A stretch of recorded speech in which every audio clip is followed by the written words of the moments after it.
So I did introduce myself earlier. I was a public school teacher for 20 years and segued into being a therapist about 10 years ago. Oh, I'm here. And as they say, research is research. I had all the insight about why I was fucked up, but my nervous system just kept doing the same patterns. So until I figured out the nervous system body piece of it, I was still pretty dysregulated. And so that's what has brought me into the realm of the nervous system. Good. Okay. So the first thing to remember is that we are mammals. I think that we can forget that we're animals. We are monkeys with shoes. And we get... Sorry. I mean, look at some behaviors and tell me that's not the case.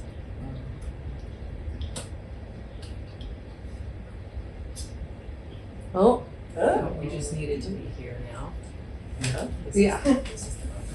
Did he? It's not skipping to the next thing. Is it too far away from the sensor? Oh, Now, It was working earlier. it might have been deselected. I don't see the laser. Oh. Should we go back from there? Okay. Okay, next one. okay. Okay, that's the one. Yeah. This is the one.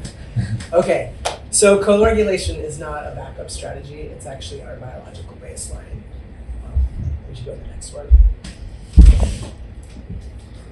So one of the things we forget is that we are a brand new species. We've only been around for 200 to 300,000 years. In contrast, Homo erectus was around for 2 million years. 10 times longer than us. And turtles have been around for 230 million years.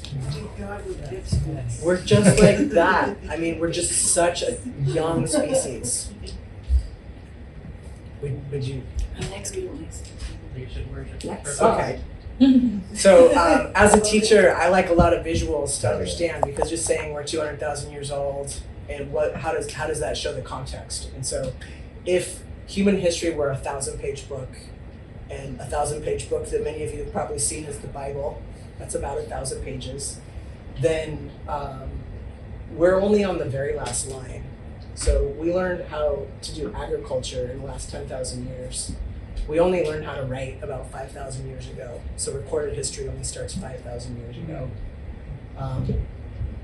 And then you can see Buddha, Aristotle, Cleopatra, Jesus. Gandhi would be on the last page. So where we are now is we're on page 1001 in the very first paragraph. And in fact, the way that things are accelerating and the changes that we're experiencing now would be the last word. The last word of a book that is 1,000 pages long. So as you might imagine, we are not living in an environment that our nervous systems were designed for. Next. Oh, actually, will you go back?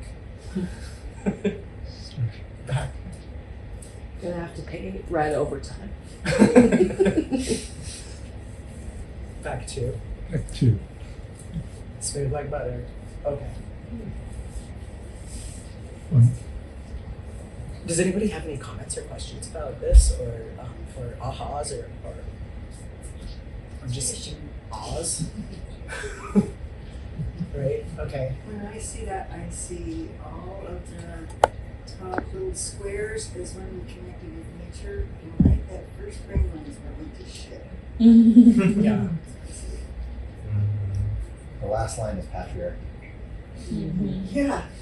Yeah, and in fact, everything that's not a color was very egalitarian. Everybody in the tribe of 50 to 100 people which is what our brains are designed to understand. Dunbar's number is the size of our brains correlates with the number of relationships that we can track and understand and have connections with. And so the high end of Dunbar's number is like 200. And if you think about how many people we're trying to track and understand nowadays, also there were about 20 variables for you to track when we were living in hunter-gatherer times. Imagine how many variables you're tracking in a day or even in 10 minutes. Nowadays it's thousands, right? And so I think that's one of the reasons that, I don't know about you all, but I feel like I have some pretty severe attention deficit disorder now. I can't remember why I walked across the room. And so much of that is that the natural mechanisms that were nervous system regulators are gone. And the main one that's gone is our connection with other people, the co-regulation piece. Next. Maestro. And this is very conversational, so if you have questions or comments, I invite them. So we evolved in proximity. It was just the structure of existence. So when you were born, you would not have been set on a rock for any amount of time. So when you think about the fact that we had an era where we thought that babies should cry it out, or that we're setting babies down at all, that is very antithetical to our mammalian species. For 200,000 years, until you were able to walk on your own, you would have always been held, which would have normalized the fact that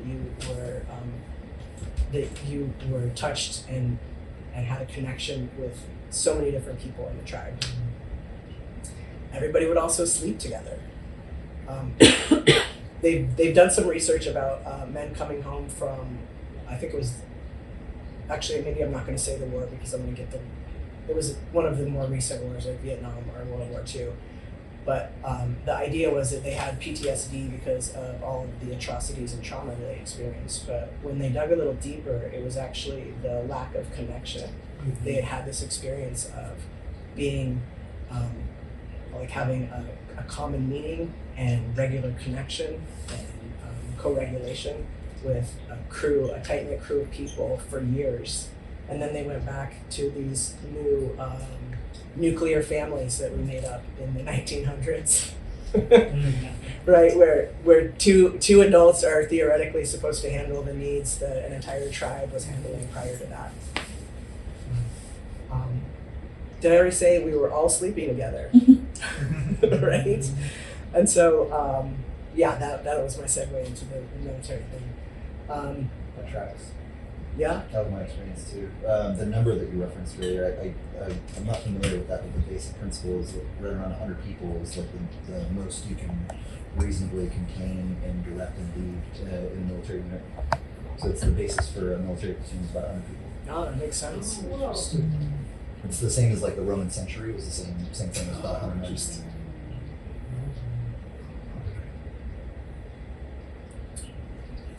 Yeah, so the physical proximity would have been, you would have been around somebody constantly, and thus your nervous system would have been regulated by nature, like you were mentioning, by movement, because you had to move a lot. And so we're taking away the co-regulation, the nature, and the movement, the best way to complete the stress cycle, because it's a sympathetic urge that needs to complete the cycle, and the best way to do that is through movement. And so we're getting activated all day long through various things that are happening psychologically, and there's no resolution to that, which is one of the reasons why people who are 911 dispatchers have a lot of really bad life outcomes. Not because they're experiencing more than the first responders, but because there's no completion, there's no resolution, there's no movement. So they just have to get activated and then move on to the next activating call. Technology in its evolution just seems to be creating a greater and greater wedge. People engage online far more differently than they do in person. At least from what I could see, like during the COVID situation and the whole battle royale over are you vaxxed or not vaxxed, Because that internet provides a safe layer, we can say whatever the heck we want to whoever the heck we want without really having to deal with any personal consequences versus, at least in my time, before the advent of, well, certainly smartphones and things, but we had phones attached to walls and there were no answering machines you had to pick up, and you really were kind of forced to engage. Yeah. Hey Joel, this is Jack, blah blah blah, and there was a greater intimacy there, even if you were separated by the miles. But I personally, becoming a critic of these trends toward contactless everything, credit cards, this and that. I'm sure many of you see in many stores and shops, particularly, let's say, supermarkets, and I discovered this recently, what was it, with Alaska Airlines? There were no personnel at all to greet you at the baggage drop. Now it's just, there's just some kind of guiding you, put the bag down, this and that, and scan this, scan that. And for me, as someone who's a world traveler, having connection, even at the airport, check in, check out, whatever, having those connections is really important. So I complained to an Alaska employee who took my complaint very seriously. I said, I don't like this trend at all, where everything is just, the technology is just driving this wedge, and I find it very worrisome. Yeah, it's antithetical to our nature. Actually, what you were just mentioning with brief interchanges with, like, saying hello to or having eye contact with a stranger, that's a micro connection. There's the research that shows that even just doing that is really beneficial. And so during COVID, that was a thing that we were really missing. I remember the first time I ran into people in real life, I almost started to cry because I just felt so excited and overwhelmed by, like, talking to a couple of strangers. It just, like, it felt so amazing to me. And it's really interesting because we have more abundance than we've ever had, at least in the western part of the world. And we've got more anxiety and depression than we've ever had. Yeah. And so as we streamline life to be easier and easier, we're actually finding less and less connection and meaning and becoming more anxious. There's a cost of convenience. Yeah. And I realize I'm considerably older than a lot of the folks here, but I'm one of the last generation of people who know what it was really like to grow up in a real neighborhood, to grow up with intact families and neighbors. And it's increasingly hard losing some of those elderly neighbors. And my mom too died several years ago, and definitely very personable, and I picked that up as well, but I find that just doesn't seem to be valued. It's more about comfort, convenience, ease, flow, efficiency, and what are the trade-offs? What are the trade-offs? What are the many prices we're paying for this winding gulf in the name of convenience, ease, flow, efficiency, what have you? I question it all the time. And so, for example, when I go to a grocery store, I never do self-checkout. I always go to that one lit cashier stamp, and I love it, even if it's just a minute. Anybody else have anything they want to? All right, next slide. Next slide. Could you, we don't have to read slide, but what was the point that you made with the rhythm that was on there? Was that a specific? Yeah, I was gonna say just a little bit more about it. Like I okay. said, there's not enough space to really go into the science of this. Yeah. But when we are in proximity to another person, another trusted person, our heart rates and our breath can sync up, physiological synchronization. So, cool. Yeah, it's very cool. Very sympathetic. It's really interesting. All right, so really, we have a touch problem because touch has become sexualized, pathologized, restricted, and sadly outsourced to one person. I actually am very much conditioned by the world that I grew up in, and Rain has been the segue into me becoming more comfortable with the idea of touching people who are not my partner. And also there's so much science around the importance of it. But I actually only did my first snuggle a couple of months ago when I was at a retreat. I think there's a couple in there. And it was really amazing, and I'm really excited to work with the edginess and stuff like that. So I just want to normalize that there is, of course, a spectrum of comfort that comes with people. Oh, Look look at everybody looking out for each other. Thank you. The backrest for Nathan. Community care. It might be upside down. It'll lock back up if you flatten it all the way down. Oh, okay. There you go. And now raise it up and we're gonna click on this. You go one too many. If anyone wants to join the spoon draw.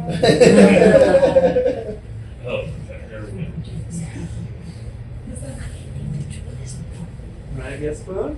Yes. Look at that smile. Oh, yeah. How it That's an works. enthusiastic yes. I'm plugging anybody in the butt with my feet. Do you need a I mean, I just want to know. Please, yes. Don't want to think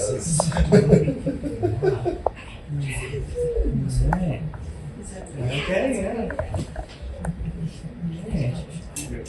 Well, yay! The end.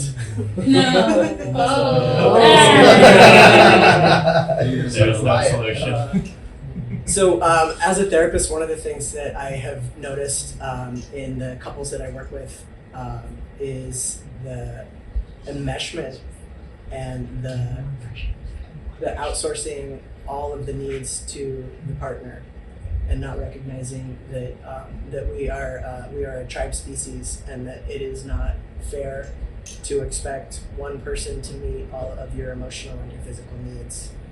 And I don't really understand that term outsourcing. you don't understand it. So sourcing would be like if you were sourcing something from yourself. Well, the ideal is that you're figuring out the balance between self-sourcing and sourcing from multiple people, like getting your needs met from multiple people. And so the way that we've structured monogamy and nuclear families, people are trying to get most of their emotional and physical needs met through just their partner. And I see the trend that I see is that when I'm working with heterosexual couples, the women have friends, and so they do have their emotional needs met by multiple people. And then when there's friction in the relationship or the end of the relationship, the men don't realize that they've been sourcing all of their emotional needs through their partner. And so one of the things I really try to help men do is to connect with other men, because they have not had friendships since they were very young.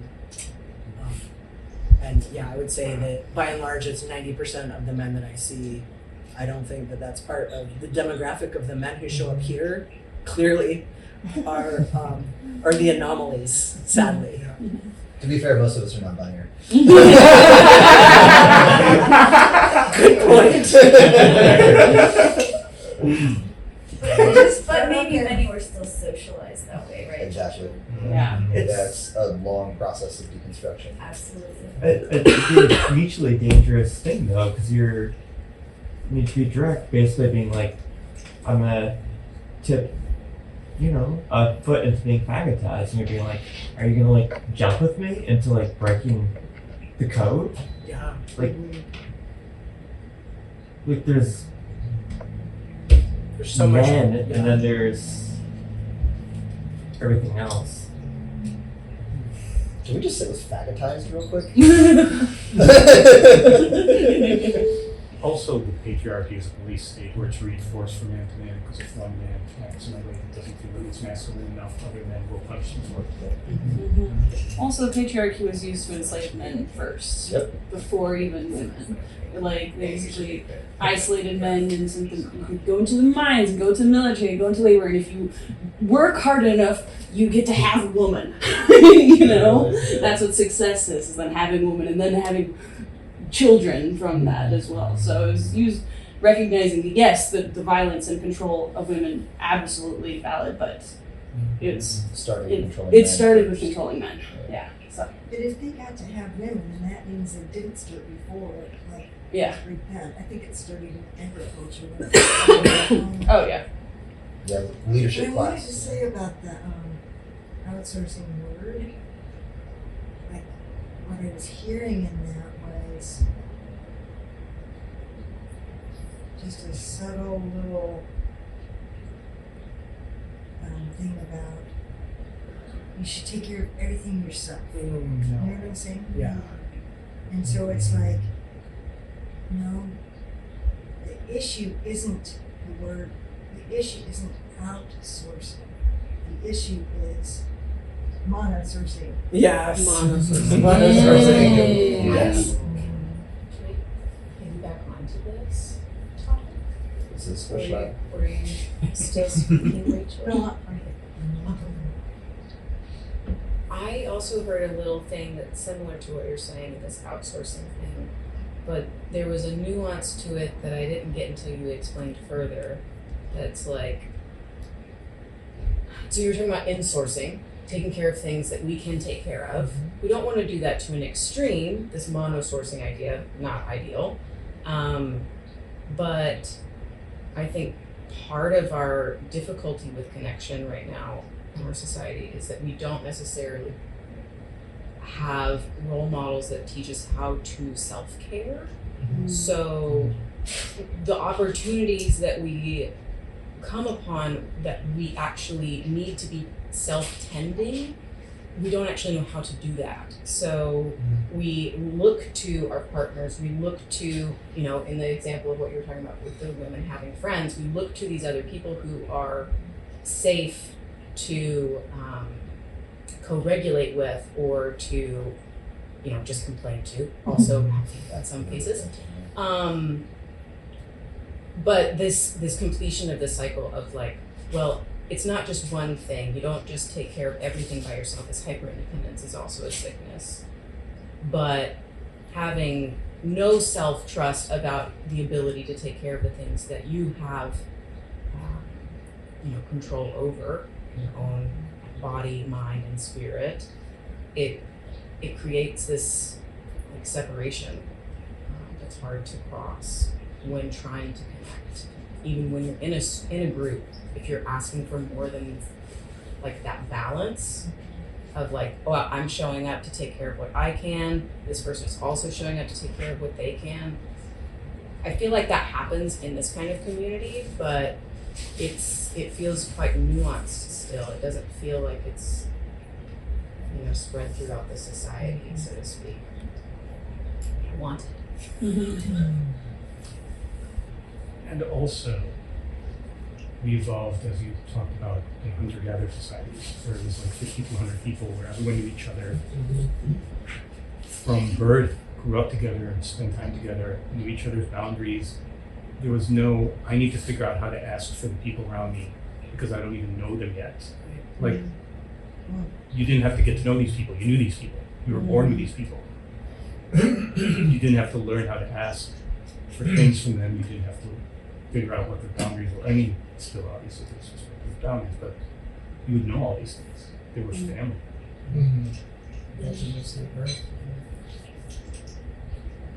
Yeah, and I think when it comes to most things, there's overcorrection in one direction or the other, where people can be overly self-sufficient, or people can be overly dependent on others, and it's always the sweet spot in the middle we're looking for.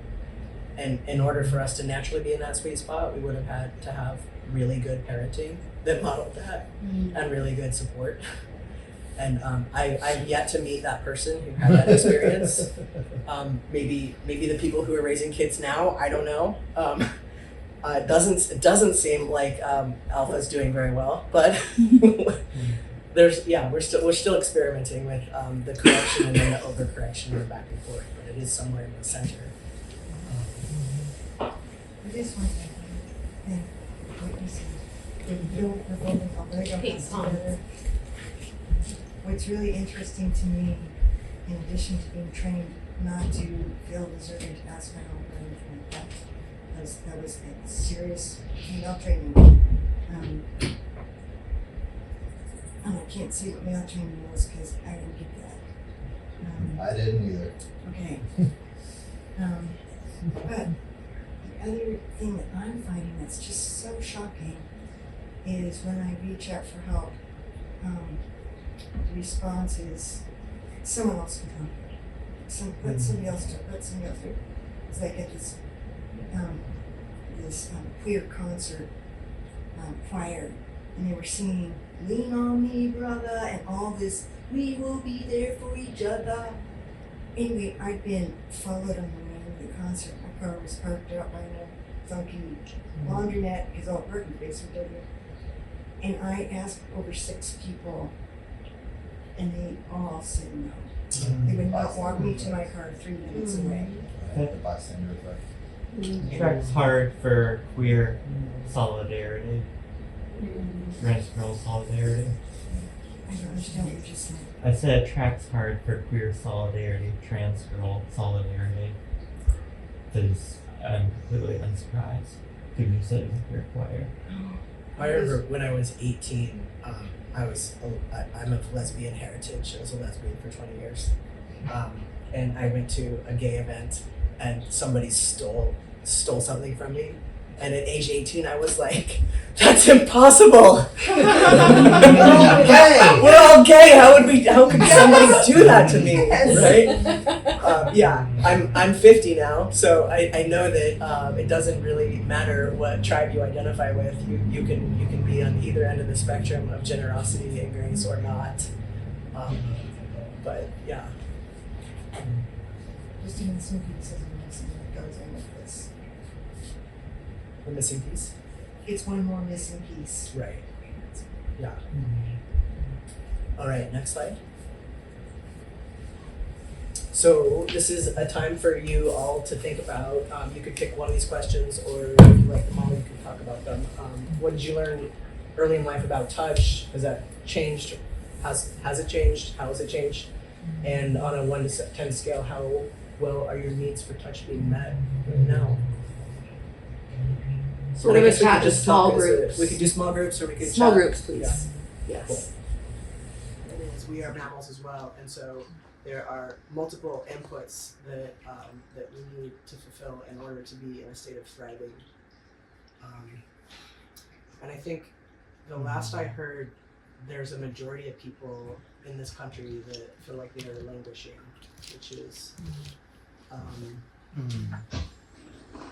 which is the opposite of thriving. And part of that is our disconnection. Who's gonna push the button? Ocean. Got you, baby. Ocean, you're an angel. Can I put my feet on your feet? Yes. All right. So what happens when you touch and snuggle? Obviously, there's the touch piece. There's also the warmth piece and the pressure and the rhythm, which we were talking about earlier, which has to do with the rhythm of your heart and your breath.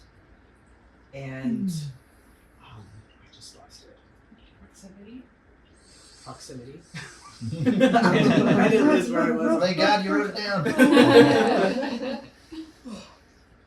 Yeah. So okay.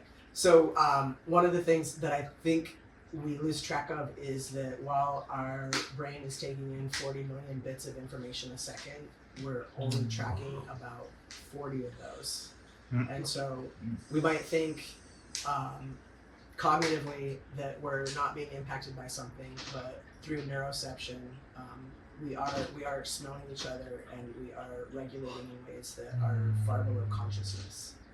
And so even if it doesn't necessarily feel like you're getting relief from touch and connection, that doesn't actually speak to what's happening in your body physiologically. Anybody want to add to any of this or ask questions? Oh, shall we push the next? Right, and so this is does everybody already understand neuroceptors? Which is our nervous system scanning constantly to see if we're safe and if we belong, and that is happening on an unconscious level. Threat perception. Yeah. You can hear a lot more about all this on Micah's podcast, the Self-Study Lab. I do. I have a slide at the end that shows people my podcast. Oh, If you want to hear the more involved version. Okay. All right. So they've done studies where they measured, they stressed people out, and then they measured their cortisol before and then after the stressor. And some people got hugs and some people didn't. And without a hug, the you can see the upper line shows that without a hug it takes longer. You get more activated and and recover more slowly. Whereas with a hug, less activated, recover more quickly. And the interesting thing about this study was the people didn't actually notice cognitively the difference between getting a hug and not getting a hug. It was the physiological markers in their body that showed that they recovered more quickly and were impacted by the hug. So again, back to that, there's all this information your body's taking in, and we're only able to deal with about 40 bits per second. So we are far more complex. Sorry? I have a question. Yeah? I love your answer, but I'm curious, do you know if the person giving the hug all got a little bit stressed? Like, are they taking on some of the stress, or are they just giving off calm? Like a professional hugger, right? Maybe it was just a dog. Here, hug this dog. Well, it's interesting because it kind of comes back to what we were talking about earlier, which is whatever needs we have for connection and safety, they're all valid. But I think we can get confused when we think that we're entitled to get those needs met from particular people in particular ways. And so that's one of my examples in my podcast is a partner coming home from work and being upset because their partner doesn't want to hear about their day, and recognizing that you actually aren't entitled to the kind of care that you deserve. We all deserve it, but that doesn't mean that the person that you want to get it from is available, because there are two nervous systems, right? And so holding that need is real, but that strategy to meet that need isn't going to work with that person. So, and that's part of nonviolent communication, is recognizing the underlying need. But what we do is we get attached to the one strategy that we've thought of to meet that need, which is, I want you to listen to me and commiserate with me. And if we can recognize the underlying need, then we can figure out different strategies to get that need met. Not from just one person. Yeah. That tracks for me too. I had. Oh, did I? Nope. Oh. Sorry. I was trying to ask a clarifying question with my hands. Oh, no, That go was dumb. I thought Michael was asking for the next slide. I'm sorry for interrupting for such a boring thing. You're just on it. No, Thank Ready. you. I'm Yes. ready to push the arrow whenever you are. A++. Thanks, bud. I have 4 partners right now, which is insane, and we all do a really good job of navigating like relational elasticity, where there will be maybe a couple of weeks that goes in between where we're not able to see each other or cuddle, but everybody has their own communities and they have their own full lives. And I was talking to all of my partners recently and just kind of updating them on changes I'm experiencing, where I was talking to my partner 7, and I was telling her, like I'm feeling like really asexual lately, which is weird for me because I always had this really high sex drive throughout my life. And as I've been exploring my gender and my sexuality, like that's not been such a big drive for me. And I was feeling really uncomfortable by it because it's like I felt maybe a little bit broken. And she said, well, do you think it's probably because you're not a man and you have all these other cups that are overflowing and not just touch and not specifically sexual touch, but you have, you know, emotional intimacy, you have, you know, experiential intimacy, and you have all these different ways of being able to get your needs met, that it's not just one cup, right? And because of that, this one overwhelming drive that you had before is no longer this all-consuming need. And I was like, oh, fuck. That resonates. Yeah, I'm gonna unpack that one later. That explains everything.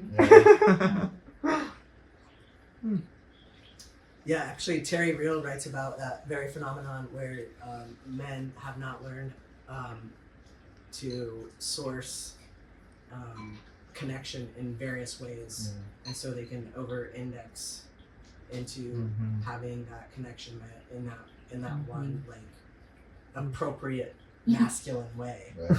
Yeah. Right.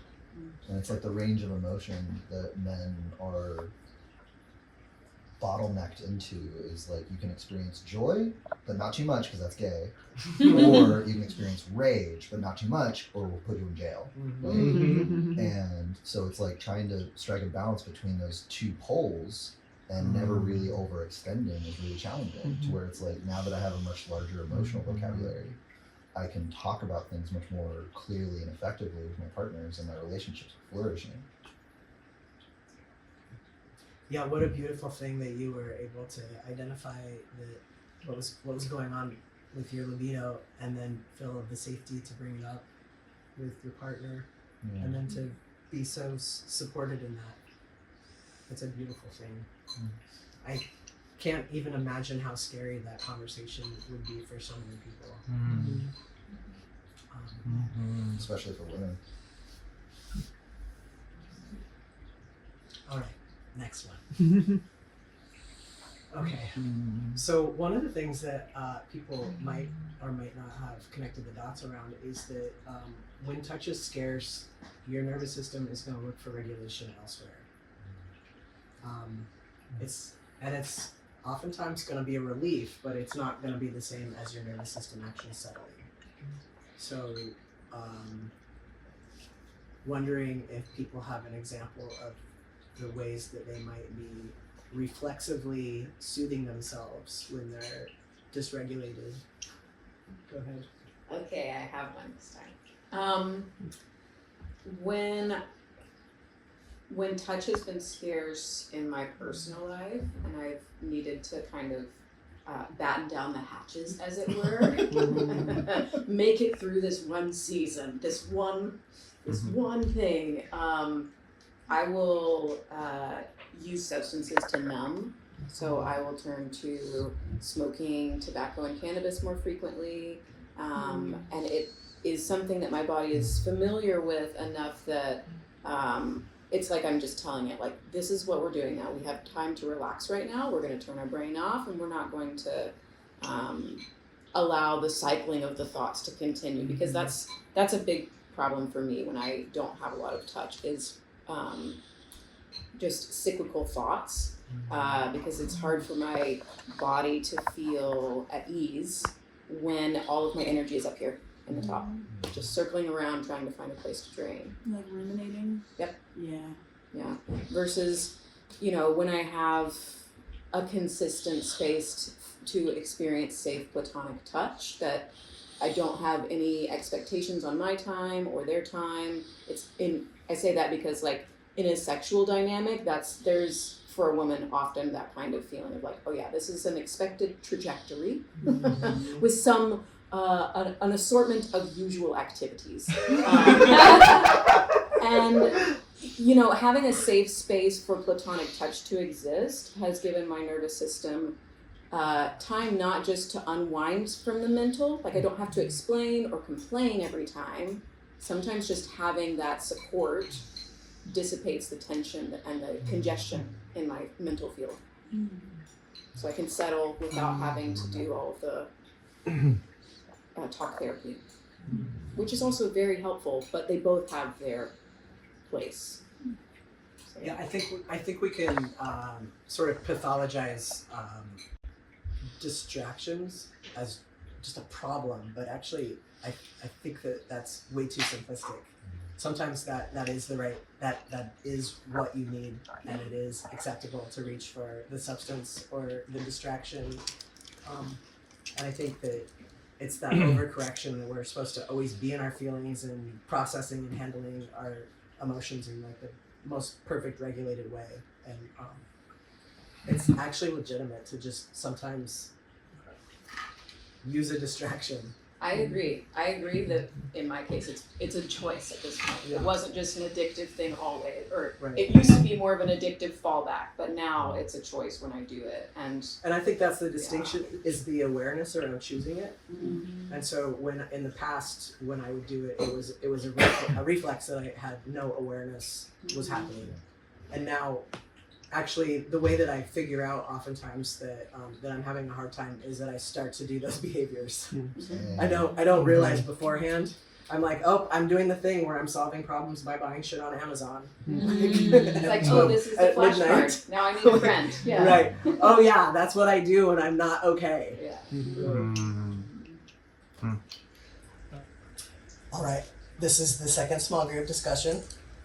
And wondering in small groups if you can talk about what you reach for when you need regulation, but you don't have connection. Does it settle you or just help you feel different for a while? And when your nervous system goes looking for relief, what would happen if you gave it connection instead? What if you experimented with that? You got the tissues. So snuggling is concentrated dose of safety cues. It tells your nervous system you're not alone, you're safe, and you belong. What do you call it? A dose, like medicine? It is like medicine. Or vitamins. Yeah, it's definitely not Robitussin. And basically, that's the talk. It's just a little primer about the science of snuggling. And if you want to hit one more time. One more hit. One more hit. I'll take two. That's my podcast. Self-study lab. Cool. They're short episodes. It's good for my ADHD. And then I do a newsletter about twice a month. And that's a really quick read as well. And the last one I wrote was because I turned 50, I had the realization through my work with clients and friends and myself that nobody's life feels the way they thought it would. Yeah. And so that would be an example of one of the topics of the newsletter. And so I just break down how that is the case for all of us. The people who did check the boxes and had the traditional life that they were expected to have that experience, and the people who did not have that experience. And there's nobody that's like, yep, this is what I thought. This is how I thought it would feel. This is exactly it. So that would be an example. And that's it. Nice.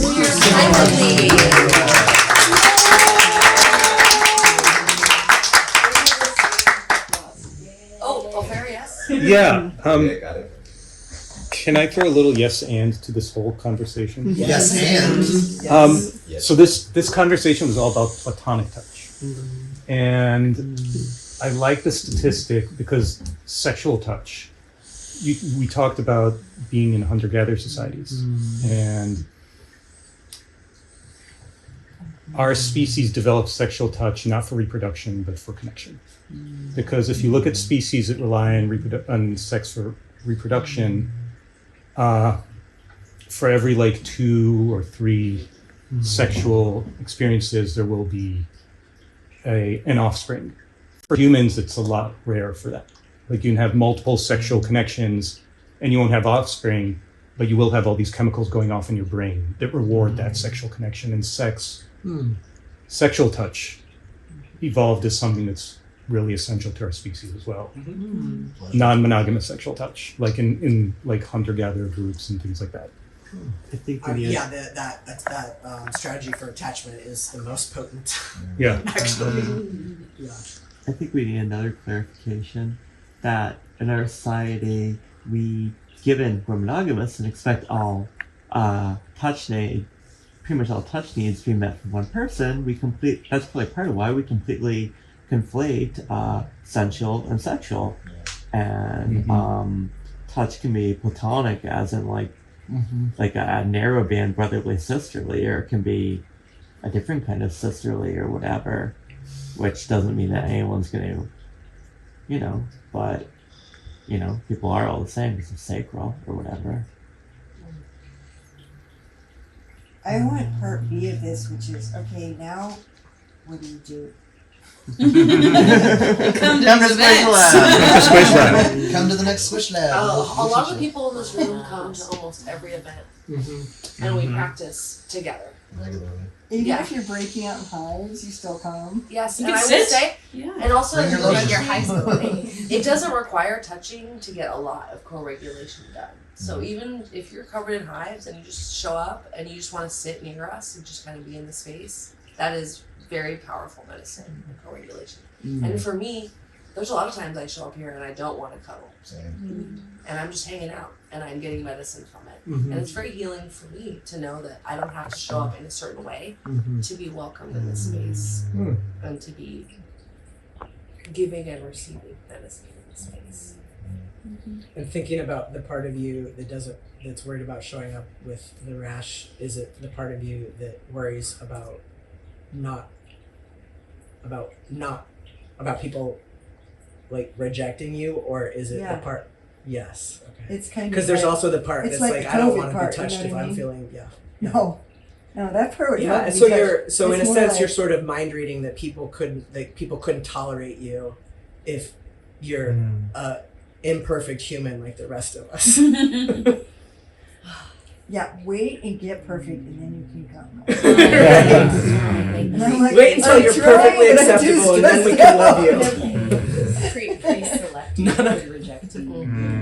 Yeah, we do a lot of mind reading about how we're going to be received, and then we end up withholding what we need from ourselves. There was, God, I can't remember where I saw this, but it was, we're only ever willing to accept the love we think we deserve. That's a giant pain in the ass. Sorry. But we will have Yeah. part B. Yes, we will have part B and a lot more parts.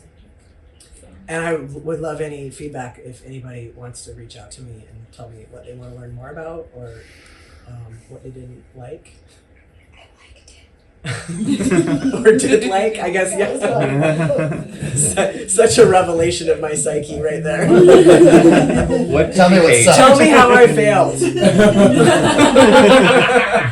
Yeah, so we will have more of these part twos, so keep an eye out for that. Great. Also, in a minute here, we're gonna take a break, a 5-minute break, so you can like scan this stuff, so you can scan the Squish Lab calendar, so you can use the restroom, whatever. And then for those interested, I'm gonna guide us into some Squish Lab shapes, and we'll have some facilitated cuddling.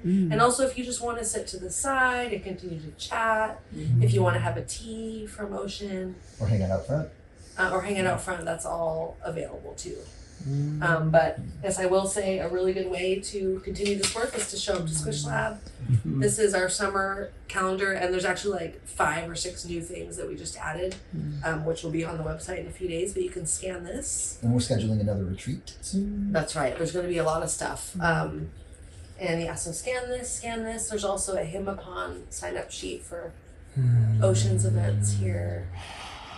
Oh, when are you singing again? Well, come on, that's not the moment. Yeah. All right, 5-minute break, everybody. But let's hear it, please, from Micah. Yes.